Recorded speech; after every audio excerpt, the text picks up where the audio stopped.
मुख्यमंत्र्यांनी अगोदरच स्पष्ट केलं होतं की मराठा समाजाला देताना कुठल्याही समाजाच्या आरक्षणाला धक्का लागू देणार नाही। ओबीसी समाजाचं आरक्षण पूर्ण अबाधित ठेवून मराठा समाजाला आरक्षण दिलं, त्यामुळे संपूर्ण ओबीसी समाजही आनंदी आहे व मराठा समाजही आनंदी, म्हणून दोन्ही समाजातील लोक आज येथे आलेले आहेत। हा महत्त्वाचा प्रकल्प आहे। आपण म्हणतो की शेतीमालावर प्रक्रिया झाली पाहिजे, यामुळे जवळपास 35,000 शेतकऱ्यांना याचा फायदा होणार आहे व रोजगाराची निर्मिती देखील मोठ्या प्रमाणात होणार आहे।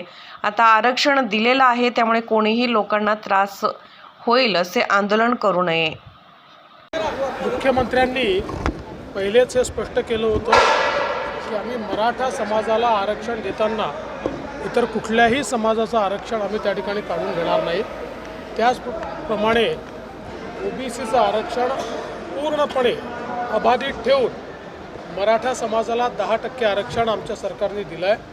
आज ओबीसी समाजातही समाधान आहे आणि मराठा समाजातही आनंद आहे आणि त्यामुळेच दोन्ही समाजाचे लोक या ठिकाणी आलेले आपल्याला पाहायला मिळतात।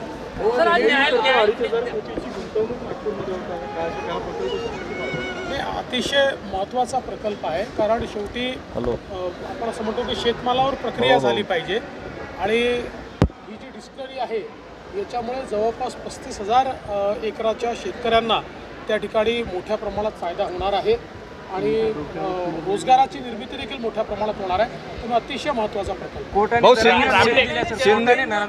न्यायालयाने जरांगेंच्या आंदोलनाबद्दल विचारणा केलेली आहे, कारण लोकांना त्रास होऊ नये, जबाबदारी कोण घेणार आहे? मला असं वाटतं की आता आरक्षण देखील आपण दिलेलं आहे आणि त्यामुळे कोणीही जनतेला त्रास होईल असं आंदोलन करू नये। मात्र कोर्टाने काय म्हटलंय मी अजून बघितलेलं नाही।